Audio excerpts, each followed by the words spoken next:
Scaling the Invisible by Harry Beckwith. क्या आप economy में सर्विस सेक्टर के योगदान को समझते हैं?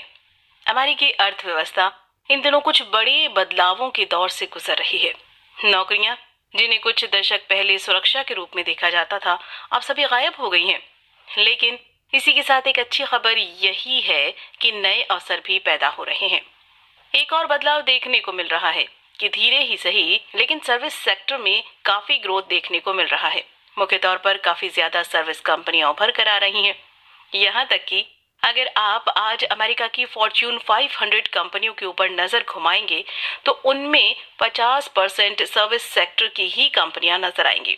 इसी के साथ ही आपको बता दें कि आज के समय में 75% से ज्यादा अमेरिकन पब्लिक इसी सेक्टर में काम कर रही है। आपको पता होना चाहिए कि सिर्फ और सिर्फ सर्विस सेक्टर ही नहीं बढ़ रहा है, बल्कि दूसरे सेक्टर की भी सर्विस की इकोनॉमी में भी काफी ग्रोथ देखने को मिल रही है। हमेशा से रिटेल सेल्स को कस्टमर का सपोर्ट मिलता रहा है। किसी भी डिपार्टमेंट स्टोर में जिसमें कपड़ा बेचा जाता था, उसमें दिन के खत्म होने के बाद यही देखा जाता है कि किस सेल्समैन ने कितना सेल किया है। यहाँ तक कि मैकडॉनल्ड की सक्सेस भी उसके एक्सीलेंट कस्टमर सर्विस से नापी जाती है। आज के दौर में प्रोडक्ट को सर्विस के साथ बेचा जाता है। जब कभी भी आप एक कंप्यूटर तक लेने जाते हैं तो भी उसके साथ आपको बढ़िया सर्विस का वादा किया जाता है। आप उसी स्टोर में जाना पसंद करते हैं जहां की कस्टमर सर्विस बेहतरीन होती है। अगर कोई ब्रांड अपनी सर्विस के लिए एक्स्ट्रा एफर्ट्स लेता है तो फिर उसका प्रोडक्ट भी ज्यादा डिजायरेबल हो जाता है। कोई भी ब्रांड अपनी सर्विस में ध्यान रखकर कस्टमर को ब्रांड के प्रति लॉयल भी बना सकता है। ऐसा आपने भी कई बार ऑब्जर्व किया होगा कि कुछ लोग बस चुनिंदा ब्रांड्स की चीजों को ही खरीदना पसंद करते हैं। इसके पीछे का महत्वपूर्ण कारण यही रहता है कि उन्हें उस ब्रांड की सर्विस काफी अच्छी लगती है। सर्विसेज को मार्केट करना मुश्किल होता है क्योंकि उन्हें छुआ नहीं जा सकता है। ये आप जानते ही होंगे कि सर्विस और फिजिकल प्रोडक्ट में कोई भी समानता नहीं होती।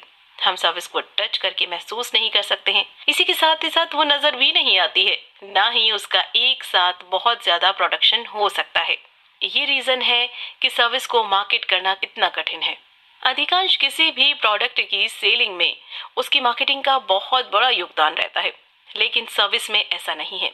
सर्विस की मार्केटिंग करना ही बहुत कठिन है क्योंकि सर्विस खुद में ही इनविजिबल चीज है। जैसा कि आप जानते हैं कि ऐसे प्रोडक्ट की मार्केटिंग आसान होती है जिसे कस्टमर टच करके खरीद सकते हैं। अगर कस्टमर प्रोडक्ट को जांच परख नहीं पाते तो फिर उन्हें भी सेटिस्फेक्शन नहीं होता है। इसीलिए ज्यादातर कंपनियां भी ऐसी ही प्रोडक्ट की मार्केटिंग करना चाहती हैं जिसे देखा जा सके।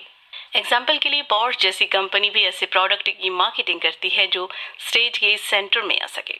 अब बिना दिखने वाले प्रोडक्ट की मार्केटिंग कौन ही करना चाहेगा, लेकिन ये भी मानने वाली बात है कि जो कंपनी सर्विस बेचेगी वो अपना प्रोडक्ट कैसे दिखाएगी। उदाहरण के लिए आप इंश्योरेंस सेक्टर की किसी भी कंपनी को देख लीजिए। इसीलिए जरूरी है कि उसके पास मार्केटिंग के लिए कोई बेहतर तरीका होना ही चाहिए। एग्जाम्पल के लिए यूएस की ट्रैवल इंश्योरेंस कंपनी को देखिए। उनके पास कोई प्रोडक्ट तो था नहीं दिखाने के लिए, इसीलिए उन्होंने अपने लोगो यानी सिंबल को ही प्रोडक्ट की तरह पेश कर दिया। उन्होंने अपनी कंपनी का बड़ा सा लोगो तैयार करवाया। उस सिंबल में उन्होंने बंद छाते की तस्वीर लगवाई। उस छाते के सिंबल का मतलब सिक्योरिटी और प्रोटेक्शन से था।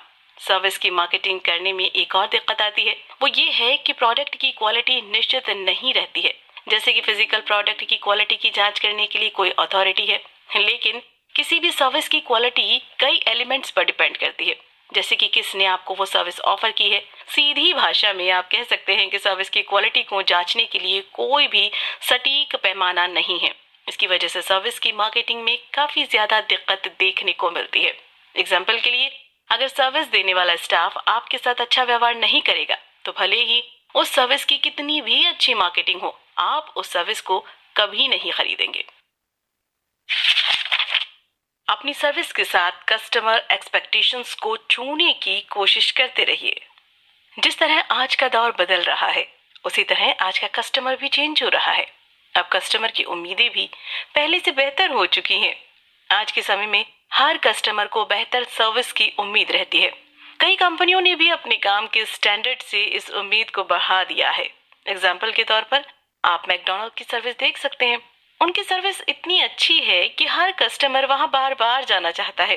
उन्होंने अपनी डिलीवरी से लेकर साफ सफाई तक में बहुत ज्यादा काम किया है। इसीलिए आज के दौर में अच्छी सर्विस प्रोवाइड करना एक चैलेंज से कम नहीं है। अगर आप इस चैलेंज में फेल होते हैं तो इसमें कोई दो राय नहीं है कि आपके कस्टमर भी आपसे दूर होते चले जाएंगे। इसलिए इंडस्ट्री के स्टैंडर्ड को मैच करने के लिए मेहनत करते रहिए।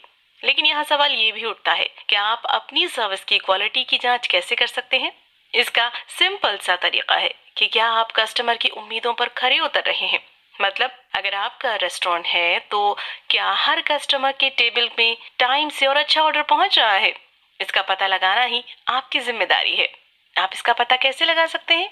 इस चीज के बारे में पता लगाने के लिए आपको कस्टमर से रेगुलर बेसिस में फीडबैक लेना चाहिए। अधिकांश ये भी देखा गया है कि ज्यादातर कस्टमर अपने से नहीं बताते हैं, भले ही उनको किसी दिक्कत का सामना करना पड़ रहा हो। लेकिन यहाँ पर ये आपकी जिम्मेदारी है कि आप उनसे पर्सनली सलाह लेने की कोशिश करिए। फीडबैक मिलने के बाद कभी भी उसे इग्नोर करने की कोशिश नहीं करिएगा। हर फीडबैक मैटर करता है। अगर फीडबैक नेगेटिव है तो उसे तुरंत सुधारने की कोशिश करिए। नेगेटिव कमेंट्स और फीडबैक से सीखने का प्रयास करिए। सर्विस सेक्टर में आप जितना सीखते जाएंगे उतना ही आगे बढ़ते जाएंगे। अपनी सर्विस को दूसरों से अलग, मजेदार और इनोवेटिव बनाने की कोशिश करिए। इस बात का अंदाजा तो आपको होगा ही कि जब भी कोई फिजिकल प्रोडक्ट खरीदता है तो उसके सामने कई सारे ऑप्शन अवेलेबल होते हैं। उन ऑप्शंस में उसे मॉडल, कलर भी उसकी पसंद के मिल जाते हैं। उन्हें वो आपस में कंपेयर भी कर सकता है। लेकिन जब बात सर्विस की आती है तो फिर पूरी कहानी ही बदल जाती है। यहाँ पर विजुअल इफेक्ट्स नहीं मिलते हैं। इंसानी फितरत भी रही है कि उसे विजुअली चीजें ज्यादा आकर्षित करती हैं। आपकी कंपनी की सर्विस कंपटीशन वालों से अलग है, ये बताने के लिए आपको कुछ अलग भी करना पड़ेगा। अगर आप ऐसा करने में कामयाब हो जाते हैं तो फिर वाकई आप दूसरों की अपेक्षा अलग खड़े हुए नजर आने लगेंगे। इसका एक सिंपल तरीका है कि अपनी कॉम्पिटिटर से कुछ अलग करिए। अगर आपको बेहतर बनकर सफलता नहीं मिल रही है तो कुछ अलग करने की कोशिश करिए। एग्जाम्पल के लिए आप अमेरिका की लॉजिस्टिक कंपनी फेडेक्स की कहानी भी पढ़ सकते हैं। उसने अपने तरीकों से सभी का दिल जीत लिया था। इसी के साथ ही साथ अपने कंपटीशन को भी काफी पीछे छोड़ दिया था। अगर हम दूसरे तरीके की बात करें तो वो ये है कि आप अपने लिए एक अलग मैदान तैयार करिए जिसे आप ट्रेंड सेंटर के नाम से भी जान सकते हैं। इसके लिए आपको रिटेल जॉइंट बन चुकी वॉलमार्ट का एग्जाम्पल देखना चाहिए। उन्होंने बहुत छोटे शहरों में स्टोर्स को ओपन करके एक ट्रेंड सेट किया था जिसकी वजह से उन्होंने अपने सेक्टर में राज किया है। एक और तरीका है जिसका नाम इनोवेशन है। भले ही आपका बिजनेस काफी पुराना हो लेकिन उसमें भी इनोवेशन की गुंजाइश तो बनी ही रहती है। बिजनेस कितना भी पुराना क्यों ना हो, आपको आलसी नहीं बनना चाहिए। देखिए, इसके जीते जागते एग्जाम्पल्स बैंक्स हैं। उन्हें ऐसा लगने लगा था कि उनके कस्टमर कहीं नहीं जा सकते हैं। फिर देखिए कितनी प्राइवेट कंपनियों का उदय हो गया। उन कंपनियों के पास बैंक्स के सारे कस्टमर भी चले गए। हमेशा प्लानिंग फेज में ही अटके मत रहिए, आगे बढ़िए और एक्शन मोड में आइए। ऐसा कई बार देखा गया है कि कई बिजनेसमैन, भले ही वो छोटे व्यापारी हों या फिर बड़े, अपने फ्यूचर गोल्स के लिए प्लानिंग बहुत बनाते हैं। उन्हें वो स्ट्रेटेजिकल प्लानिंग का नाम भी देते हैं। कई बार उन्हें मीटिंग्स करते हुए भी देखा जाता है। लेकिन बुरी बात यह है कि उनकी प्लानिंग सिर्फ और सिर्फ कागजों तक ही सीमित रहती है। इसीलिए इस चैप्टर में लेखक ने कहा है कि प्लानिंग के आगे के बारे में भी सोचने की जरूरत आ चुकी है। यहाँ तक कि लेखक कहते हैं कि प्लानिंग से कुछ ज्यादा फायदा होता भी नहीं है। उसके हिसाब से प्लानिंग की कई लिमिटेशन भी हैं, जैसे कि फ्यूचर की प्लानिंग की जाती है, लेकिन इस दुनिया में कोई भी इंसान फ्यूचर को बता नहीं सकता है। इस तरह की प्लानिंग से कंपनी गलत दिशा में भी जा सकती है। एग्जाम्पल के लिए जब टीवी ने कदम रखा था तब कई फ्यूचरवादी लोगों ने घोषणा कर दी थी कि अब तो किताबों की दुनिया का अंत हो गया है, अब कभी भी इस दुनिया में किताबों का जन्म नहीं हो पाएगा। कई लोगों ने तो पब्लिशिंग इंडस्ट्री को खत्म ही मान लिया था। लेकिन फिर क्या हुआ, ये आपके सामने है। इसीलिए फ्यूचर को कंट्रोल करने की कोशिश ना करिए तो बेहतर है। लेखक कहते हैं कि पागलों की तरह प्लानिंग करने से बेहतर है कि आप अपनी सर्विस को सुधारने के लिए नए स्किल्स के ऊपर ध्यान दें। इसके साथ ही साथ आपको ये ध्यान देना चाहिए कि आपका स्टाफ सबसे बेहतर होना चाहिए। इसके लिए स्किल की जरूरत पड़ती है। इसलिए अपनी और अपनी कंपनी के स्किल के ऊपर काम करने की कोशिश करते रहिए। अपने बिजनेस के हर डिपार्टमेंट की मार्केटिंग को बेहतर से बेहतर बनाइए। ऐसा देखा गया है कि कंपनी रिसर्च के ऊपर ज्यादा पैसा खर्च नहीं करना चाहती है, लेकिन उन्हें ऐसा करना चाहिए। उन्हें रिसर्च डिपार्टमेंट के ऊपर अलग से पैसा खर्च करना चाहिए। इससे उन्हें बेहतर मार्केटिंग तकनीक के बारे में भी पता चलेगा। अगर आपको मार्केट के बिहेवियर के बारे में पता लगाना है तो फिर आपके पास एक मजबूत रिसर्च टीम होनी ही चाहिए। रिसर्च की मदद से बेहतर मार्केटिंग स्ट्रेटेजी बनाइए। इसी के साथ ही साथ उस स्ट्रेटेजी को कस्टमर के हिसाब से इम्प्लीमेंट भी कराइए। आपको पता होना चाहिए कि आपकी टारगेट ऑडियंस क्या चाहती है। आपको बता दें कि एक अच्छी मार्केटिंग स्ट्रेटेजी कई एरिया की समस्या को खत्म कर देती है। आपको ये भी ध्यान रखना चाहिए कि आपकी मार्केटिंग स्ट्रेटेजी में कंपनी के हर डिपार्टमेंट का कुछ ना कुछ हिस्सा शामिल हो। इससे फायदा ये होगा कि कस्टमर को आपकी सभी सर्विस के बारे में पता चल जाएगा। कोशिश करिए कि आपकी कंपनी का पॉजिटिव मार्केटिंग मैसेज कंपनी में काम करने वाले कर्मचारियों को भी पता होना चाहिए। उनकी पर्सनालिटी में आपकी कंपनी का मार्केटिंग मैसेज नजर आना चाहिए। याद रखिए, जितने बेहतर आपके कर्मचारी नजर आएंगे उतनी ही बेहतर कंपनी भी नजर आएगी। आपकी कंपनी का फ्यूचर कस्टमर कंपनी को उसके कर्मचारियों की पर्सनालिटी के हिसाब से जज करता है। इसीलिए कहा गया है कि कंपनी के हर डिपार्टमेंट का ख्याल आपको रखना है। अगर कंपनी का मैसेज वहां काम करने वालों की पर्सनालिटी में नहीं नजर आएगा तो इसका बुरा फल पूरी कंपनी को ही भुगतना पड़ सकता है। वो कैसे? अगर कंपनी के फाइनेंस डिपार्टमेंट में काम करने वाला आदमी क्लाइंट के साथ बुरा बर्ताव कर देता है तो फिर क्लाइंट पूरी कंपनी को लाइन हाजिर कर देगा, यानी वो पूरा रिव्यू पूरी कंपनी के खिलाफ देगा। फिर ये मैटर ही नहीं करेगा कि आपकी कंपनी के बाकी डिपार्टमेंट कितने अच्छे हैं। ग्राहक की पसंद हमेशा तर्कसंगत नहीं होती है। कई वजहों से उसके फैसले बदल सकते हैं। आपने कभी क्या एक चीज सोची है वो क्या वजह होती है जिससे कस्टमर कुछ खरीदता है? अगर आप सोचते हैं कि कस्टमर हर बार बड़ी समझदारी से फैसला लेता है और प्राइस या क्वालिटी देखकर चीजें खरीदता है तो फिर आपको बता दें कि आप गलत हैं। आपको पता होना चाहिए कि कई बार कस्टमर अपने फैसले काफी रेशनल तरीके से भी करता है। पहला रेशनल फैक्टर प्रेस्टीज है। कई बार कस्टमर बस किसी चीज को इसीलिए खरीद लेते हैं क्योंकि वो स्टेटस का सिंबल होता है। एग्जाम्पल के लिए कई लोग अमेरिकन एक्सप्रेस का क्रेडिट कार्ड बस इसीलिए यूज करते हैं क्योंकि वो बाकी कार्ड से महंगा है। उस कार्ड को हर जगह एक्सेप्ट भी नहीं किया जाता है। इसके पीछे का कारण ये है कि अमेरिकन एक्सप्रेस खुद को एक क्लब की तरह पेश करता है, इसीलिए लोग सोचते हैं कि ये एलिटनेस की पहचान है। एक और इरेशनल बिहेवियर होता है जिसे फेमिलियरिटी कहते हैं। इसका मतलब ये है कि ज्यादातर लोग चीजों को इसीलिए खरीद लेते हैं क्योंकि वो उसके बारे में सुने हुए रहते हैं। इसलिए कहा भी जाता है कि वर्ड ऑफ माउथ से बेहतर कोई मार्केटिंग नहीं होती है। इसीलिए एक बिजनेसमैन को अपनी बिजनेस के साथ हमेशा प्रेजेंट रहना चाहिए। आज के समय में तो आप इसके लिए सोशल मीडिया का इस्तेमाल भी कर सकते हैं। किसी भी बिजनेस की लोकप्रियता में मीडिया कवरेज का भी बड़ा रोल रहता है। इसीलिए आपकी कोशिश रहनी चाहिए कि आपके बिजनेस की पहचान मीडिया के कैमरों के साथ भी होती रहनी चाहिए। क्या अपनी सर्विस से फोकस को कम करके सक्सेस में कुछ मदद मिल सकती है? आप सर्विस इंडस्ट्री में सक्सेसफुल हो, इसके लिए जरूरी है कि आपका फोकस और पोजीशन स्पेसिफिक होना चाहिए। इसको इस तरीके से समझा जा सकता है, उस पोजीशन के बारे में सोचिए कि लोग आपको कैसे देखते हैं, या फिर उस फोकस के बारे में सोचिए कि आप खुद के बारे में क्या सोचते हैं। लेकिन आप ये दोनों नजरिए पैदा कैसे करेंगे? सबसे पहले अपने फोकस को जानने के लिए आपको अपने बिजनेस के लिए एक पार्टिकुलर एरिया को चुनना पड़ेगा। इससे आप अपने रिसोर्सेज को अच्छे से समझ सकेंगे।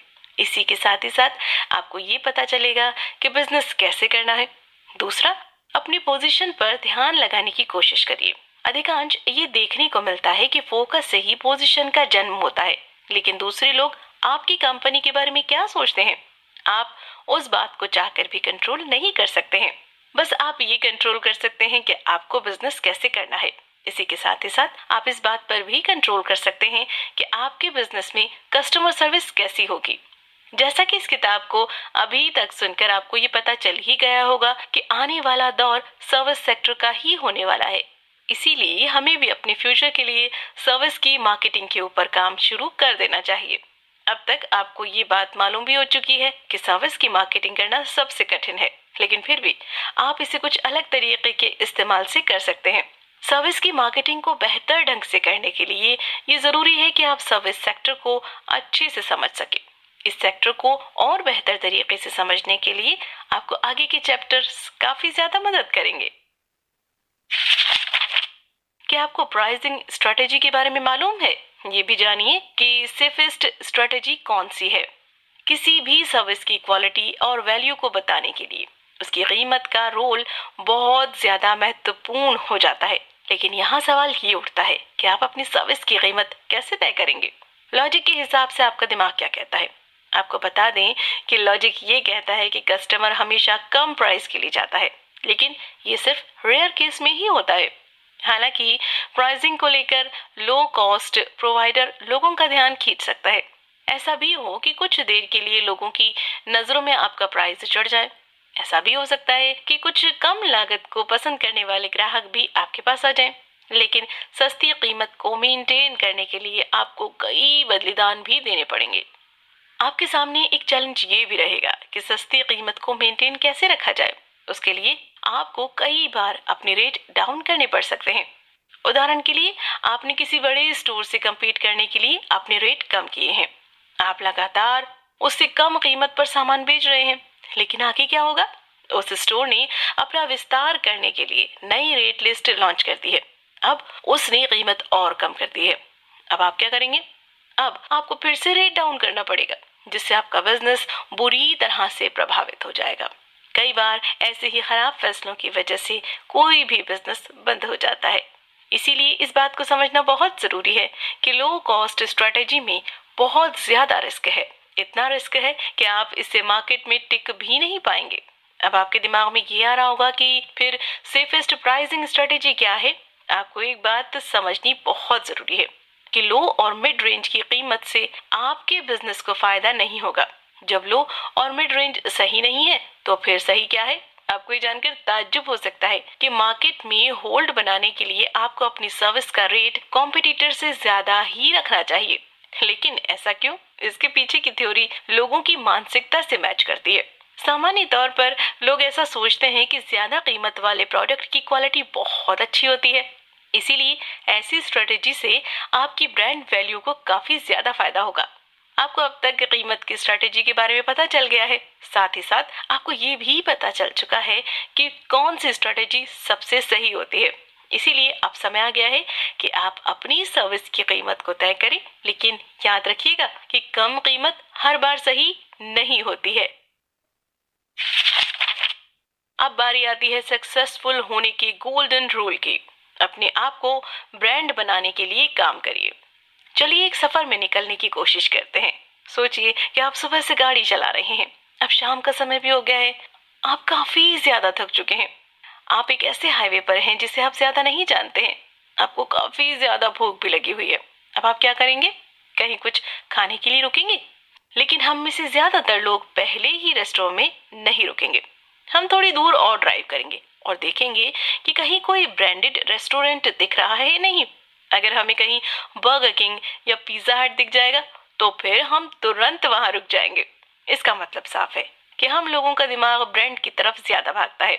इसीलिए इस चैप्टर के माध्यम से लेखक कहना चाहते हैं कि अब समय आ गया है कि आप खुद को ब्रांड बनाइए। जब आप ब्रांड बन जाएंगे तो आप खुद ही सफल भी हो जाएंगे। लेकिन ऐसा कैसे होगा?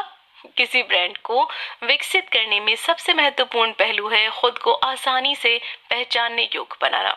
मजबूत यादगार नाम और एक आकर्षक लोगो आपके ब्रांड को औरों से अलग करने में मदद करेगा। सबसे पहले एक ऐसा नाम खोजें जो यादगार हो, जिससे आपको अलग दिखने में मदद मिल सके।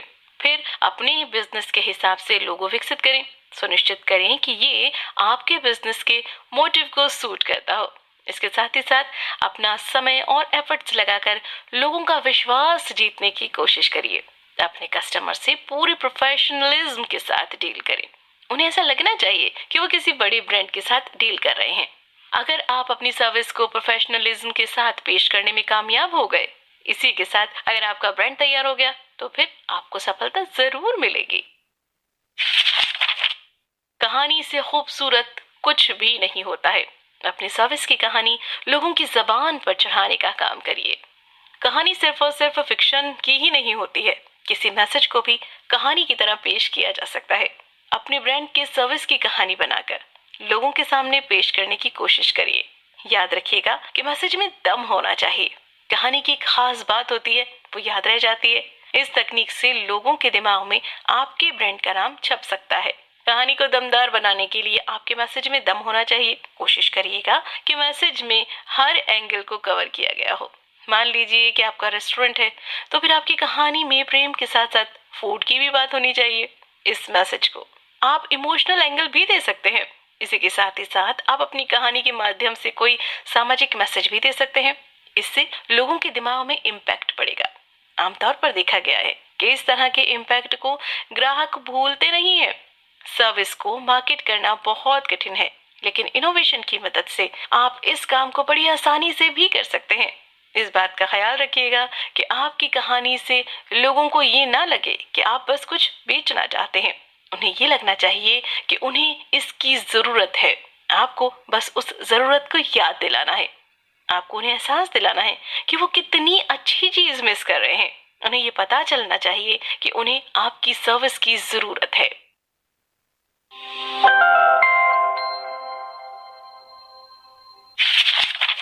कुल मिलाकर सर्विस की मार्केटिंग करना बहुत मुश्किल है, लेकिन आज की इकोनॉमी की ये जरूरत भी है। आपको पता होना चाहिए कि किसी भी सर्विस मार्केटिंग का दिल भी खुद सर्विस ही है।